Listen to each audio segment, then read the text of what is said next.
नमस्कार दोस्तों, स्वागत है आप सभी का हमारे YouTube चैनल देव जी के ट्रिक्स में। तो दोस्तों हम यहाँ पर हिंदी साहित्य पढ़ रहे थे और हिंदी साहित्य का ये तीसरा पार्ट है। इसके पहले हमने 2 पार्ट आपके अपलोड कर दिए हैं जो कि आपको प्लेलिस्ट में मिल जाएंगे। हमने आदिकाल जिसे वीरगाथा काल कहते हैं वो पार्ट नंबर 1 में कंप्लीट कर दिया था। दूसरा आपका पूर्व मध्यकाल था जिसे भक्ति काल कहते हैं, वो दूसरे पार्ट में कंप्लीट किया है। और ये तीसरा पार्ट है उत्तर मध्यकाल जिसे हम लोग रीत काल कहते हैं। और इससे जुड़े हुए जो भी पॉइंट है वो सभी हम लोगों को यहाँ पर देख लेना है। आपको किसी प्रकार की बुक की और आपको अदर वीडियो देखने की जरूरत भी नहीं पड़ेगी। तो चलते ही स्टार्ट करते हैं। अगर आपको पसंद आता है तो एक लाइक जरूर दीजिएगा और एक दोस्त को जरूर शेयर करिए। चलिए स्टार्ट करते हैं। और एक जरूरी आपको यहाँ पर पॉइंट यह बता दें कि रात 8:30 बजे डेली यहाँ पर आपको रात 8:30 बजे टेस्ट कराया जाता है हिंदी का, जहाँ पर आप बेहतर प्रदर्शन कर सकते हैं। यहाँ पर आप बेसिक पढ़िए और आप यहाँ पर टेस्ट रात 8:30 बजे दे सकते हैं बेहतरीन हिंदी की तैयारी। चलिए यहाँ पर आपका रीतकाल, तो याद रखिए रीतकाल को हम तीन भागों में वर्गीकरण करते हैं, जिसमें पहला आपका है रीत सिद्ध जो कि काव्य धारा है, जिसमें से आपके बिहारी जी आपके हैं। दूसरे आपके रीतबद्ध काव्य धारा चिंतामणि, केशवदास, मतीराम, सेनापति और देव आते हैं। ठीक है, जो आपके किस में, तो आपके रीतबद्ध में। ठीक है, रीतबद्ध में, क्योंकि क्वेश्चन आपको यहाँ से भी बन जाता है कि रीत सिद्ध के कौन है, रीतबद्ध के कौन है। उसी प्रकार से रीत मुक्त काव्य धारा में जो आपके हैं, तो रीत मुक्त यहाँ पर दिया है, आपको दिख रहा होगा। रीत मुक्त काव्य धारा में घनानंद, आलम, बोधा, ठाकुर आदि आते हैं जो कि रीत मुक्ति में आते हैं। यहीं से क्वेश्चन आपको बहुत ज़्यादा बन जाते हैं, बस इतने से ही बनते हैं, है ना। और आगे पॉइंट में देखते हैं जो कि हर एक से जुड़े हुए पॉइंट यहाँ पर आपका कह सकते हैं, जो आपका कह सकते हैं जो हम लोग पढ़ रहे हैं ये आपका कौन सा है, तो उत्तर मध्यकाल है। याद रखिए यहाँ पर जो आपका है, ठीक है, ये आपका कौन सा है, उत्तर मध्यकाल है, जिसे हम लोग बोलते हैं रीतकाल। क्या बोलते हैं भाई, इसे रीतकाल कहते हैं। वो आपको दिख नहीं रहा होगा, इसे रीतकाल कहते हैं, जिसका समय होता है 1700 ईस्वी से 1900। ठीक है, ये कौन सा कितना समय है, तो 1700 ईस्वी से लेके 1900 ईस्वी तक का समय जो आपका है ये आपका कौन सा है, तो आपका उत्तर मध्यकाल, या इसे हम लोग रीतकाल के नाम से जानते हैं। चलिए इससे जुड़े हुए जितने भी पॉइंट है उसको समझेंगे। कह रहा है आपसे रीतकाल के अधिकांश कवि कैसे थे, तो दरबारी थे। क्वेश्चन आपसे पूछेगा कि रीतकाल के अधिकांश कवि कैसे थे, तो आपके कैसे थे भाई, तो आपके दरबारी थे, अर्थात ये राजाओं के आश्रय में उनके दरबार में अपनी कविता किया करते थे। ठीक है, रीतकाल के प्रमुख कवि देखा जाए तो आपके देखिए बिहारी जो आपके हैं किसके दरबार में, तो आपके याद रखिए कि जयपुर और आमेर के राजाओं के दरबार में ये अपनी शोभायमान थे। ठीक है, कौन, आपके बिहारी। ठीक है, और आपके अगले हैं चिंतामणि, ये आपके नागपुर दरबार में रहते थे। केशवदास जो कि आपके ओरछा के राजा के दरबार में रहते थे। भूषण जो कि आपके पन्ना के राजा के दरबार में। वहीं पर भिखारी दास प्रतापगढ़ और अवध के यहाँ पर कह सकते थे। और आपके बोधा जो कि यहाँ पर कह सकते हैं ये भी आपके पन्ना, ठीक है, दरबार में रहते थे। और आपके कुलपति मिश्र जो कि आपके जयपुर में यहाँ पर कह सकते हैं स्वाभिमान थे। और आपके मतीराम जो कि बूंदी में। और आपके रघुनाथ जो कि आपके काशी में, काशी के राजा के दरबार में रहते थे। तो ये आपके कह सकते हैं कि सभी राजा के जगह दिए गए हैं और ये जो आपके हैं कह सकते हैं आपके लेखक हैं। क्लियर हो गया होगा, ये एक कॉपी में नोट करिएगा। इसी प्रकार से याद रखिए इनके नामकरण को लेकर विद्वान एक मत आपके नहीं है, कोई बोलता है हाँ, कोई बोलता है नहीं। ठीक है, चलिए अगले प्रश्न को आते हैं। प्रश्न आपसे अगला है कि रीतकाल का नामकरण किसने किया। याद रखिए सबसे महत्वपूर्ण आपका है कि रीतकाल का जो नामकरण है, ठीक है, यहाँ पर एक हेडिंग डालना है आपको, रीतकाल का नामकरण किसने किया है। ठीक है, दिख नहीं रहा होगा। चलिए तो यहाँ पर देखिए विद्वान आपके कौन है, तो रामचंद्र शुक्ल। याद रखिए रीतकाल रामचंद्र शुक्ल ने क्या कहा है, तो आपके रीतकाल का है। याद रखिएगा कि आपके उत्तर मध्यकाल को जो रीतकाल है, तो रीतकाल किसने कहा है, तो रामचंद्र शुक्ल ने कहा है। वहीं पर मिश्र बंधु ने रीतकाल का नाम क्या दिया है, तो इसे अलंकृत काल कहा है। ठीक है, मिश्र बंधु ने क्या कहा है, अलंकृत काल कहा है। और आपके विश्वनाथ प्रसाद मिश्र ने आपके रीतकाल को श्रृंगार काल की उपमा भी दिया है। ठीक है, और आपके रमाशंकर शुक्ल जिन्हें रसाल के नाम से जानते हैं, इन्होंने रीतकाल को कला काल भी कहा है।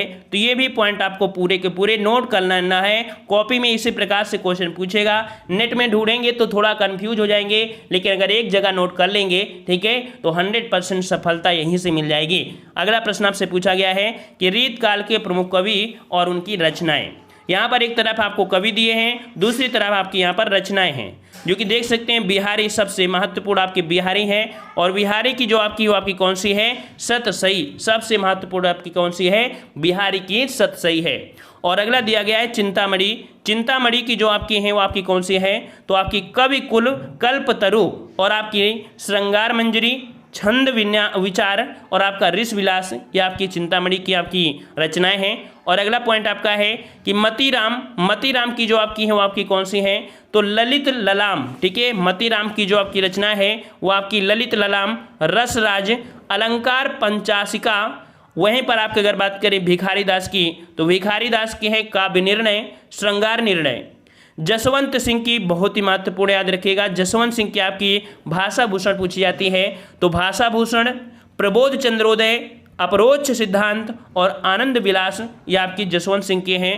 भूषण की बात करते हैं तो भूषण की आपकी शिवराज भूषण, शिवा बावनी और छत्रसाल दशक, ये आपकी भूषण जी की आपकी है रचना। और अगले हैं पद्माकर जी की, तो पद्माकर जी की रचना आपकी है कौन सी, तो पद्माभरण और आपका जगत विनोद, गंगा लहरी और आपका प्रबोध पचासा, ये आपके पद्माकर जी की हैं। वहीं पर अगर बात करते हैं कि कुलपति मिश्र, तो कुलपति मिश्र की आपकी कौन सी है, तो आपकी रस रहस्य, संग्राम सार और आपका मुक्त तरंगड़ी, ये आपके किसके हैं, तो आपके कुलपति की हैं। अगला आपका दिया है केशवदास, तो केशवदास की जो कि बहुत ही महत्वपूर्ण आपकी है कौन सी, तो रामचंद्रिका, याद रखिए केशवदास की कौन सी है, तो रामचंद्रिका है। और विज्ञान गीता जो कि एक आध्यात्मिक ग्रंथ है, याद रखिए अगर क्वेश्चन ये पूछे कि केशव चंद्र की कौन सी आपकी रचना है जो आध्यात्मिक ग्रंथ है, तो आपकी रामचंद्रिका और विज्ञान गीता, ये आपकी कह सकते हैं आध्यात्मिक ग्रंथ हैं। वहीं पर आपकी कौन कौन सी, कविप्रिया, रसिक प्रिया, ठीक है, ये आपकी केशवदास की हैं। दूल्हा, ठीक है, ये भी आपके एक कह सकते हैं कवि हैं, इन्होंने कवि कुल कंठाभरण, कवि कुल कंठाभरण, ठीक है, और कह सकते हैं ये इन्होंने रचना किया है। और आपके दिया है बोधा, बोधा ने यहाँ पर वीरा वगीश और आपका इश्कनामा, ठीक है, विरह वगीश और इश्कनामा किसने, बोधा ने। और घनानंद ने, तो घनानंद में सुजान हित प्रबंध, वियोग बेली, प्रीति पावस, एक इश्कलता और आपका कौन सा पदावली। तो थोड़ा थोड़ा यहाँ पर आप देख लीजिएगा, यहाँ पर इश्कनामा है, यहाँ पर आपका इश्कलता है, ठीक है ना। और यहाँ पर आपका जो अगला पॉइंट आपका है कौन सा, देव, देव की आपकी प्रेम तरंग, भाव विलास, शब्द रसायन, काव्य रसायन, सुजान विनोद, भावनी विलास, कुशल विलास, देव शतक, राधिका विलास, ये आपकी देव की हैं। और आपकी सेनापति की आपकी कौन है, तो कवित्त रत्नाकर, या आपकी सेनापति की आपकी रचनाएं हैं। तो कुल मिला के यहाँ पर देख सकते हैं कि इस प्रकार से आपका जो कंप्लीट होता है वो आपका रीतकाल होता है, और रीतकाल को हम लोग क्या बोलते हैं, उत्तर मध्यकाल। तो इस प्रकार से उत्तर मध्यकाल आपका खत्म हुआ है, अब नया आपका काल शुरू हो गया है, जो कि आपका कौन सा है, आधुनिक काल, जिसे हम लोग गद्य काल के नाम से भी जानते हैं। अब गद्य काल का जो आपका स्टार्टिंग होती है वो आपकी कहाँ से, तो आपके सन 1900 से लेके अब तक जो आपका समय है यह आपके आधुनिक काल में आता है।